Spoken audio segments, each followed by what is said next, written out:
W W का एक ऐसा एपिसोड जिसमें सुनील शेट्टी और सनी देओल सर ने खुद अपनी आवाज दी थी। और निंजा हथौड़ी को एक लड़के ने नहीं बल्कि एक लड़की ने आवाज दी है। वो कौन है चलिए जानते हैं। अगर हम इतने कार्टून शोज की बात कर ही रहे हैं तो हम इंडिया के लेजेंडरी कार्टून बंदबुद और बुड़बक को कैसे भूल सकते हैं। बंदबुद और बुड़बक ऐसा शो था जिसमें दो शरारती बच्चों को दिखाया गया था जो स्कूल में सभी को परेशान करते रहते थे। अगर साफ शब्दों में कहूँ तो ये दो बैक बेंचर स्टूडेंट्स पर बेस्ड कार्टून था। इस शो के मेन वॉइस आर्टिस्ट सोनल कौशल और ऋचा धीगे हैं। अरे बुड़बा तुमको कान के नीचे एक देंगे ना ठीक हो जाओगे। दुबे सर आज मैं होमवर्क करके नहीं आया हूँ। हाँ तो आओ अंदर मत आना बाहर ही बैठे रहो। बुद्धदेव हम लोग खेलने चले। अगर तुम हार गए तो मुझे तुम्हारा मेगा रोबोट कार्ड देना पड़ेगा। दोगे मुझे तुम्हारा मेगा रोबोट कार्ड? पार्टनर मैं क्यों दूँ तुम्हें अपना मेगा रोबोट कार्ड, जाओ यहाँ से।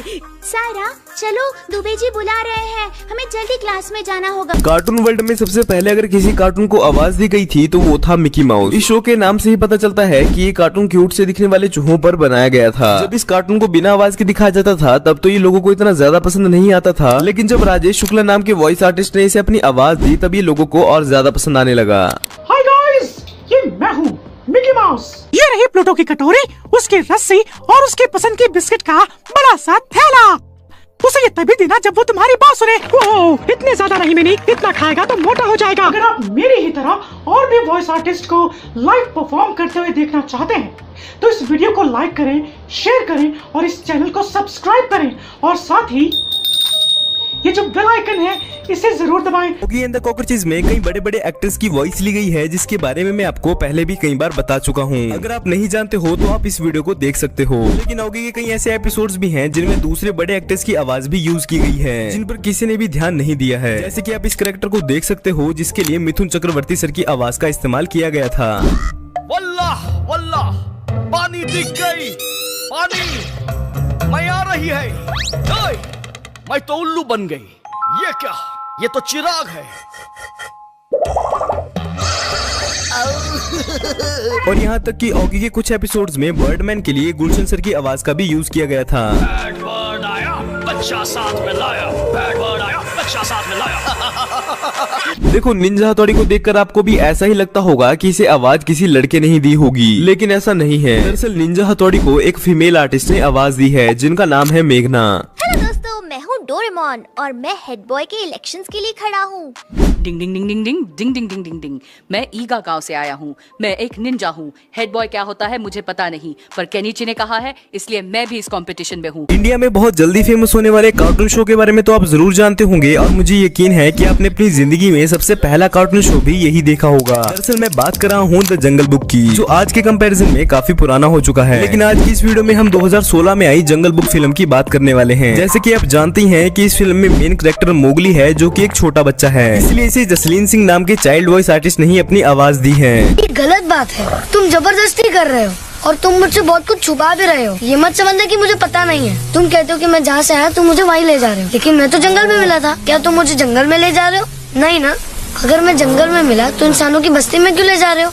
और उस बाघ को मुझसे क्या दुश्मनी है? क्या मुझे जानता है? लगता तो ऐसे ही है। इसके बाद अगर हम मोगली के सबसे क्लोज फ्रेंड बल्लू की बात करें तो उसे आवाज इरफान खान सर ने दी है। यार मैं हूँ बालू, मतलब हर रोज मुझे अपने वजन के बराबर खाना पड़ता है, हर रोज सर्दियों की नींद के लिए।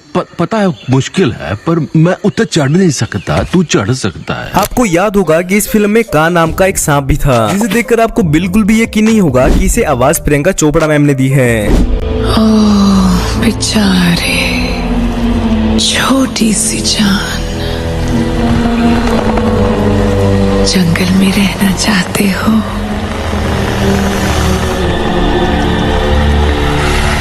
मेरे पास रहोगे, बहुत पास रखूंगी। इतने कैरेक्टर्स की बात अगर हमने कर ही ली है तो हम इस फिल्म के विलन शेर खान को कैसे भूल सकते हैं। वेल इस फिल्म में शेर खान को अपनी दमदार आवाज नाना पाटेकर सर ने दी है। शांति शिला पर सबका आना, भूली मैको को याद करने का मौका।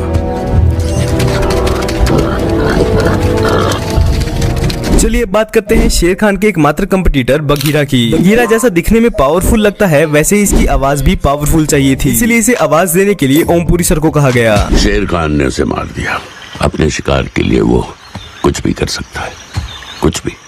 मौगली को बचाने का एक ही रास्ता है कि वो इंसानों की बस्ती में चला जाए। मदद करोगे दोस्त? सिर्फ तुम ही उसे समझा सकते हो। बहुत पहले एक कार्टून शो आया करता था जिसका नाम था बबलू डब्लू, जो मेरा तो एक टाइम पर फेवरेट कार्टून्स में से एक बन गया था। ये कार्टून दो भालुओं के ऊपर बनाया गया था जो जंगल में रहा करते थे, जिनका नाम था बबलू डब्लू। इन दोनों मेन कैरेक्टर के साथ साथ इस शो में लखा नाम के शिकारी को भी दिखाया गया था, जिसके हर काम को बबलू डब्लू खराब कर देते थे। इस शो के वॉइस आर्टिस्ट की लाइव डबिंग ढूंढने की मैंने बहुत कोशिश की, लेकिन लास्ट में हार कर मुझे एक वीडियो मिल ही गई। मैं काफी समय से दूर हूँ। अगर मेरे घर वालों ने फोन किया होगा तो क्या होगा?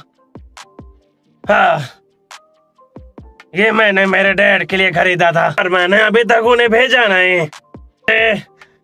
मम्मी की याद आ रही है। मुझे भी अभी याद आया।